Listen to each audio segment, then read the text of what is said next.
Et en fait, la nouveauté avec Rabat Business School, c'est que j'ai envie de dire enfin au Maroc et en Afrique, vous avez une contre-proposition maroco-marocaine de rayonnement international qui doit permettre à des jeunes gens de choisir une école marocaine pour se former au Maroc et contribuer au développement du pays et du continent. C'est une super nouvelle en réalité.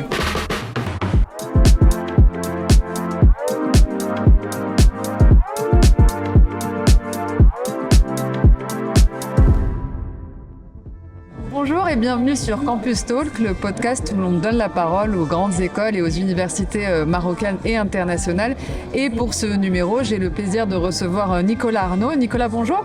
Bonjour. Merci d'avoir accepté notre invitation. Merci de me recevoir. Nicolas, vous êtes directeur général et doyen de Rabat Business School. Rabat Business School s'est imposé ces dernières années comme un acteur académique majeur au Maroc. Je voulais commencer ce podcast par parler des accréditations que vous avez, des accréditations internationales. Est-ce que vous pouvez nous les présenter ? Oui, bien sûr. Alors effectivement, et je vous remercie de noter, de rappeler que RBS, qui est la business school de l'Université internationale de Rabat, fait partie aujourd'hui des belles et grandes écoles marocaines, mais aussi africaines, et de plus en plus de notoriété internationale. Et finalement, ce succès, il est lié notamment à cette stratégie depuis l'origine de miser sur l'internationalisation et sur les éléments de reconnaissance internationale que sont les accréditations propres au monde des business schools. Alors dans le monde des business schools, il y a 3 grandes accréditations. Il y a une accréditation qui s'appelle AACSB, ACSB, qui est une accréditation américaine. La deuxième accréditation, c'est EQUIS, qui est une accréditation européenne. Et la troisième accréditation, c'est AMBA. C'est la fameuse triple couronne. C'est la fameuse triple couronne, effectivement. Et il faut avoir en tête que seulement 0,5% des business schools mondiales ont la triple couronne. Ah oui, donc c'est vraiment l'élite de l'élite. C'est l'élite de l'élite. C'est la Champions League ou les quarts de finale de la Champions League, comme vous le souhaitez. Rabat Business School entend jouer cette Champions League. Rabat Business School, à date et depuis 2020, a obtenu l'une de ces 3 accréditations qui s'appelle AACSB, qui est une accréditation, comme je le disais, américaine, et en fait qui se concentre sur les processus d'apprentissage, les pratiques pédagogiques.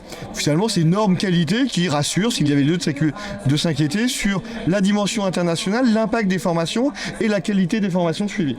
Donc en 2020, Rabat Business School obtient cette accréditation-là.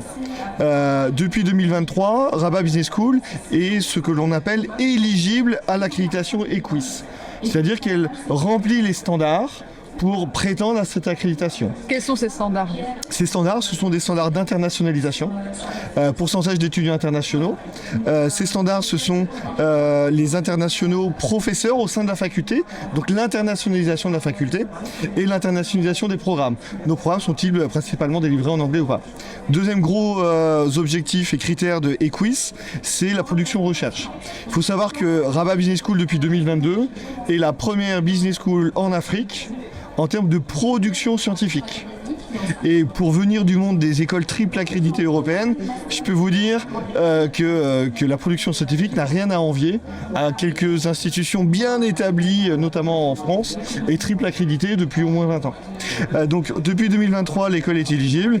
Il se trouve que nous passons ce mois d'avril l'accréditation formelle pour pouvoir prétendre et espérer être la première école marocaine et la 5e en Afrique 2 sur 3. à avoir l'accréditation EQUIS, et donc 2 sur 3. Au Maroc, il n'y a qu'une seule autre école qui a une accréditation qui est ACSB. Donc on est 2 au Maroc aujourd'hui sur ACSB. Personne n'a EQUIS.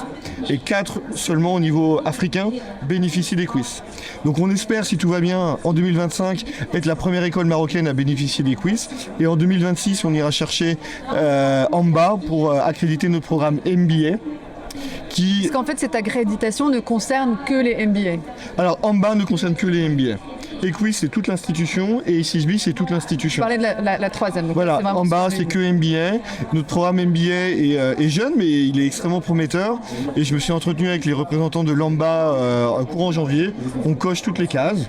Donc maintenant, il s'agit de se mettre dans le process, de répondre aux documents, de rédiger les documents, de produire les données qui vont permettre à l'AMBA d'être rassuré sur le niveau de qualité qui est le nôtre. Et donc, espérons-le, se voir accrédité en 2026. Ma culture générale est celle de ceux qui nous écoutent. Est-ce qu'il y a une école en Afrique qui a les 3 ? Il y a 4 écoles en Afrique qui ont les 3.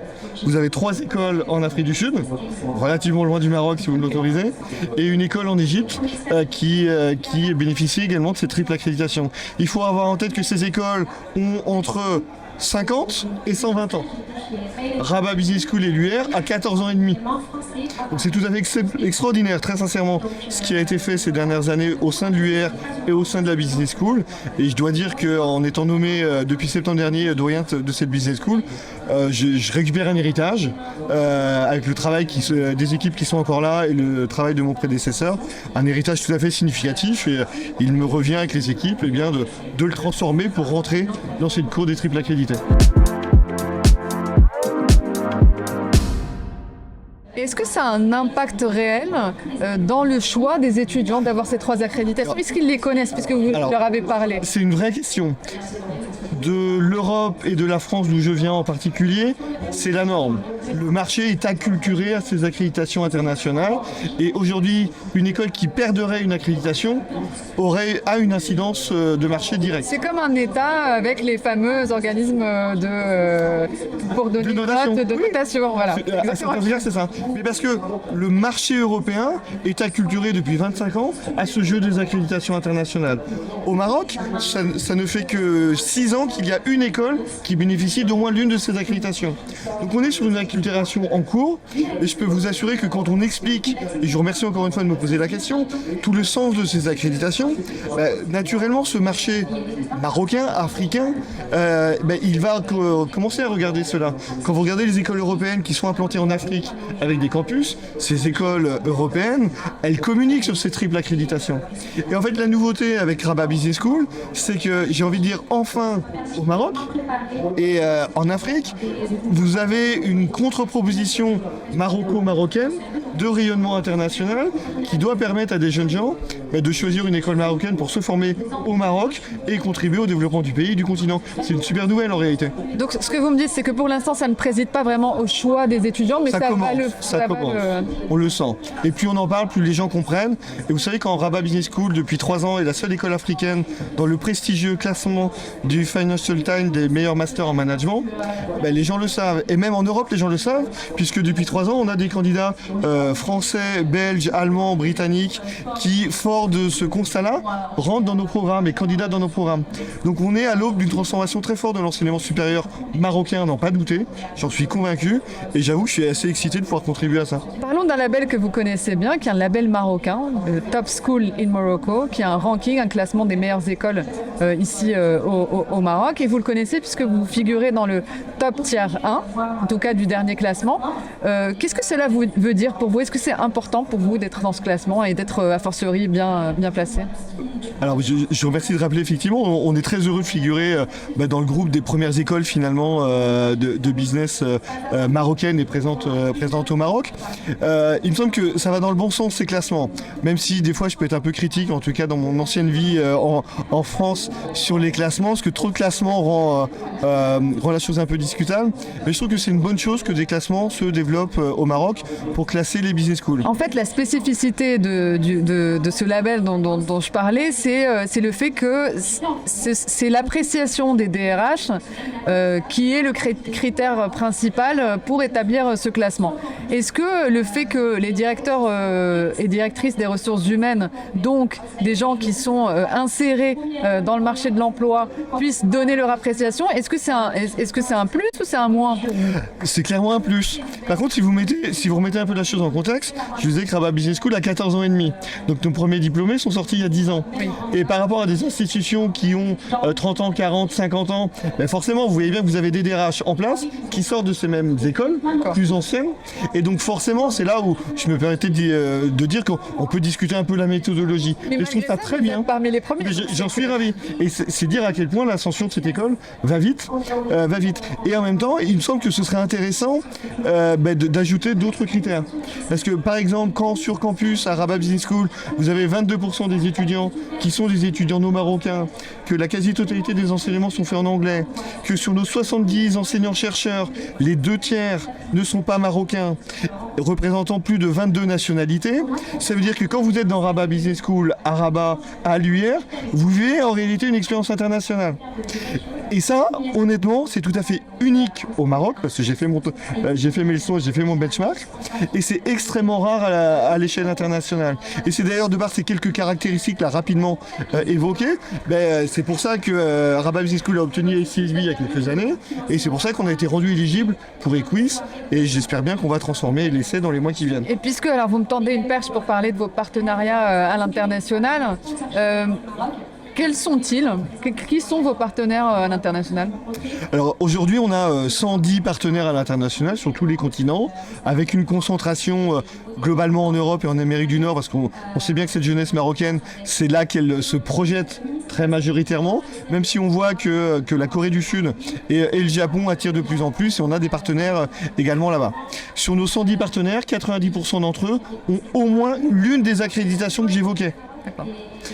40% de ces 110 partenaires sont triple accrédités. Récemment et depuis septembre et ma prise de fonction, on a signé par exemple avec l'EDEC. J'évoquais la position de Rabat Business School dans le dernier classement du Financial Times. On était 32e en 2024. L'EDEC était 4e dans ce même classement. Donc ça veut dire quoi ? Ça veut dire que l'EDEC, 4e au monde selon le classement du FT, regarde Rabat Business School de manière extrêmement positive, et de manière tellement positive qu'elle a souhaité travailler avec nous pour organiser de la mobilité étudiante. De la même manière, on vient de signer avec HEC Lausanne. De la même manière, on a signé avec Copenhagen Business School, qui est l'une des plus belles écoles européennes de référence également mondiale. Donc on est dans une logique de montée en gamme de notre réseau de partenaires qui voit dans Rabat Business School cette grande école marocaine et honnêtement l'une des très grandes écoles africaines, parce que la dynamique est là et il s'agit bien évidemment avec les équipes de maintenir et de renforcer cette dynamique.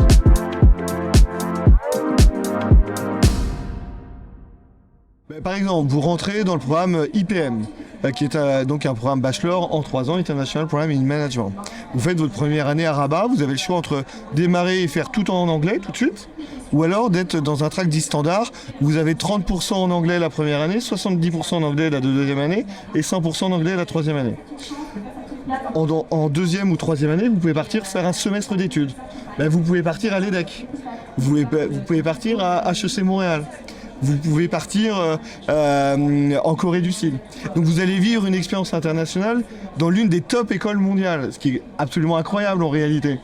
Et dans certains cas, vous pouvez même aller chercher un double diplôme en troisième année, des fois payant et de plus en plus gratuit. On a renégocié depuis ma prise de fonction en septembre avec plusieurs écoles dites triple accréditées encore une fois, pour réserver des places à nos étudiants de troisième année bachelor pour bénéficier d'un double diplôme chez l'un de ces partenaires triple accrédités. Donc finalement, l'intérêt de ce réseau de partenaires, c'est quoi ? C'est de vivre une expérience internationale, et quand on part vivre un semestre ou une année, je peux vous assurer, peu importe du pays d'où on vient, on vit une expérience transformative à jamais. J'ai échangé avec une quarantaine d'étudiants de RBS qui sont partis au semestre dernier à l'international. On a fait un tour ensemble durant le ramadan. C'était mon premier tour d'ailleurs au passage. Mais c'était un événement extrêmement réjouissant pour le directeur que je suis avec les équipes, parce que toutes ces étudiantes et ces étudiants disaient à quel point ce semestre a changé leur vie d'ores et déjà. Ils et elles revenaient tout juste de ce semestre. Ce semestre a changé leur vie, ce sont leurs mots. Et vraiment, c'est réjouissant, c'est pour ça qu'on fait ce job. Et quand ces jeunes gens ils vont dans les top écoles, ça va encore plus changer leur vie, parce qu'ils vont rentrer dans des réseaux qui sont des réseaux extrêmement puissants. Donc ça veut dire qu'en termes d'employabilité, en termes de salaire, en termes de carrière, ça va être des accélérateurs de carrière. Donc demain, le retour sur investissement d'une formation RBS qui est chère dans l'absolu, qui est chère au Maroc, même si elle est un peu moins chère qu'en France, elle n'est pas beaucoup moins chère qu'en France, ça veut dire qu'on est en train de travailler sur l'augmentation de l'employabilité et du retour sur investissement. Donc encore une fois, c'est réjouissant pour nos étudiants d'aujourd'hui, pour nos diplômés de demain, et à n'en pas douter, c'est encore une fois quelque chose d'incroyable d'être une école marocaine, envoyée à l'EDEC, à HEC Lausanne, et on vient de signer un MOU avec l'ULM Lyon. C'était ma dernière question. Voilà. Quels sont vos projets on vient de signer avec l'UM Lyon. Le MOU est signé, c'est-à-dire le Memorandum of Understanding, c'est-à-dire qu'on a un accord cadre global. On est en train de nourrir cet accord cadre. Je ne peux pas en parler parce qu'il est toujours en négociation, mais le MOU est signé. Donc on va également travailler avec l'UM Lyon. On est en négociation, et c'est quasiment bouclé, avec Kozminski, qui est le HEC polonais. Je me déplace à Budapest pour rencontrer la grande université hongroise à Budapest pour ouvrir des discussions et ça va aboutir parce que tout est là. On a ouvert récemment un triple bachelor que je rappelle quand même parce que c'est un ovni dans le monde des business schools très sincèrement. Première année à Rabat, deuxième année à Liezeg à Paris qui est la première école post-bac des business schools françaises. Année 3 et 4 à HEC Montréal et à la fin des 4 ans, vous n'avez pas uniquement le diplôme de Rabat Business School, vous n'avez pas uniquement le diplôme de Rabat Business School et de Liezeg, vous avez le diplôme de Rabat Business School, de Liezeg et de HEC Montréal. Après, le monde est à vous, vous choisissez, vous faites votre vie. Eh ben, c'est une très belle phrase de fin. Merci à vous. Merci beaucoup.